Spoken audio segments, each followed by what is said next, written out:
देवं तदुष्युक्तस्य तथैवेति दुरंगमं ज्योतिषां ज्योतिरेकं तन्मे मनः शिव संकल्पमस्तु।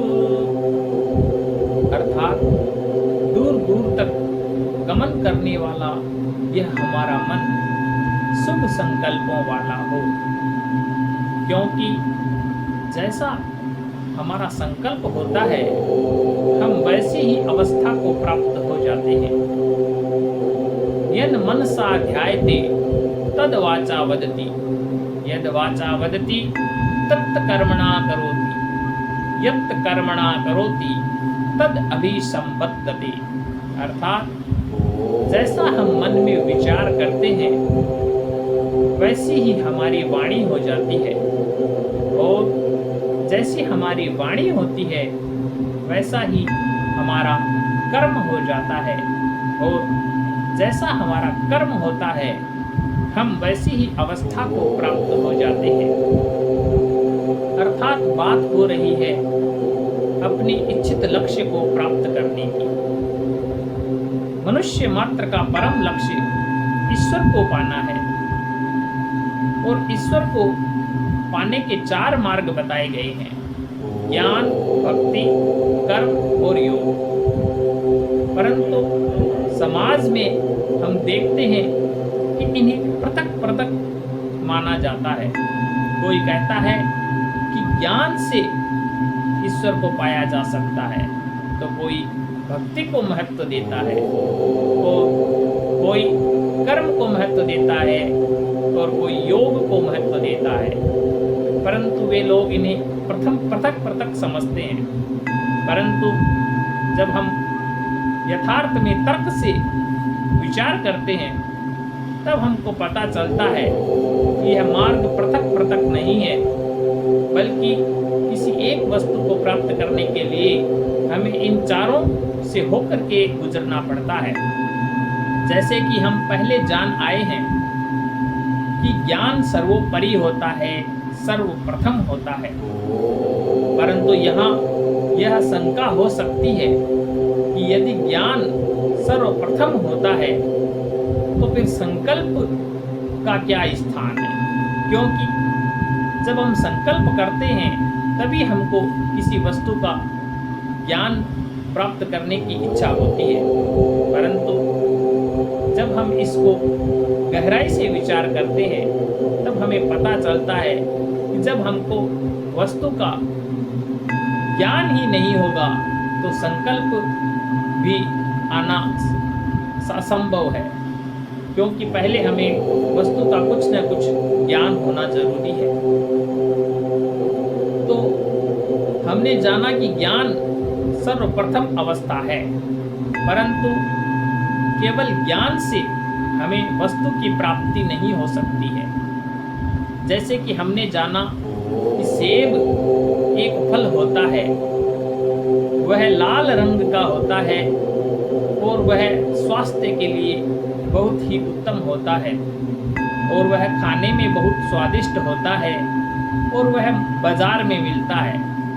हमने इतनी बातें सेब के बारे में जान ली, परंतु इतना जान लेने मात्र से हमें सेब प्राप्त नहीं हो सकता।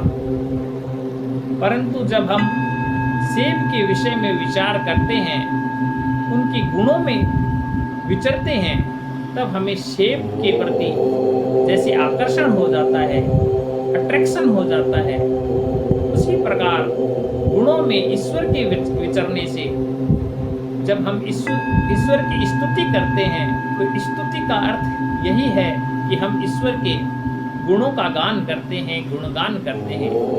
तो जब हम ईश्वर के गुणों का गुणगान करते हैं तब हमारे अंदर जो ईश्वर को प्राप्त करने की इच्छा उत्पन्न होती है, उस इच्छा का नाम ही भक्ति है, उस अट्रैक्शन का नाम भक्ति है।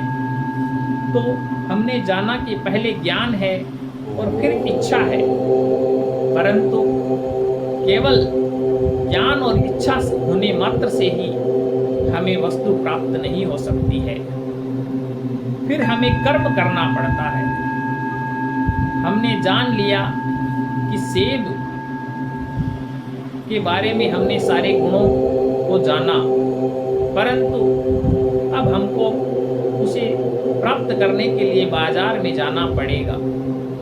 परंतु हम देखते हैं कि कर्म करने के उपरांत भी हमें वस्तु प्राप्त नहीं होती है। जैसे हम बाजार में सेब को लेने के लिए जाते हैं तो रास्ते में हमको कोई खेल दिखाने वाला मिल जाता है और हम उसका खेल देखने लग जाते हैं।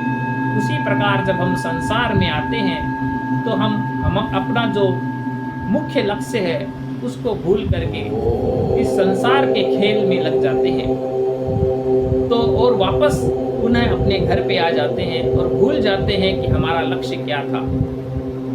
उसी प्रकार जब कर्म समुचित रूप से नहीं होता है तो वह कर्म भी हमें फल नहीं देता है, उससे भी हमें वस्तु प्राप्त नहीं होती है। इसलिए उसके उपरांत हमें योग में अवस्थित होना पड़ता है। योग का अर्थ है कि अपनी सभी इंद्रियों को अपने इच्छित लक्ष्य पर केंद्रित करने का नाम ही योग है। जब हम अपनी इंद्रियों को अपने विषय पर ही लगाते हैं तो वहां पर ऊर्जा का संकेंद्रीकरण हो जाता है। योग का अर्थ ऊर्जा का संकेंद्रीकरण है। संकेंद्रीकरण का अर्थ है कि एक ही बिंदु पर ऊर्जा का केंद्रित हो जाना।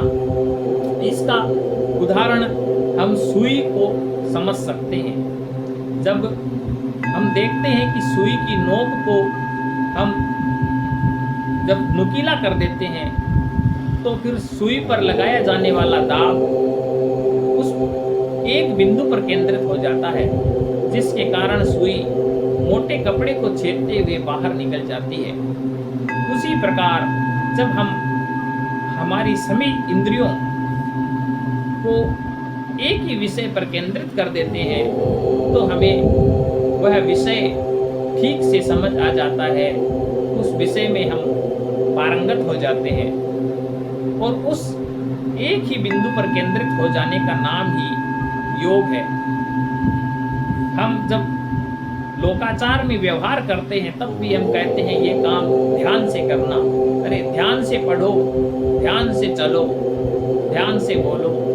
अब ये जो हम बात कहते हैं इसका अर्थ ही है कि अपनी सारी इंद्रियों को किसी विशेष बिंदु पर केंद्रित करना।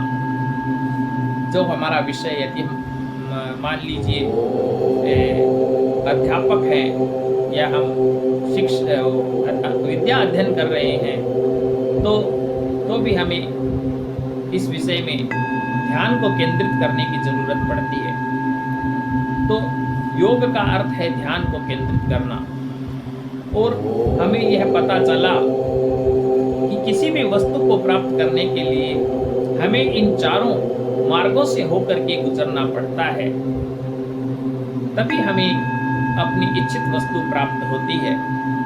इनको अलग अलग समझने से हमें अपनी इच्छित वस्तु प्राप्त नहीं होती है।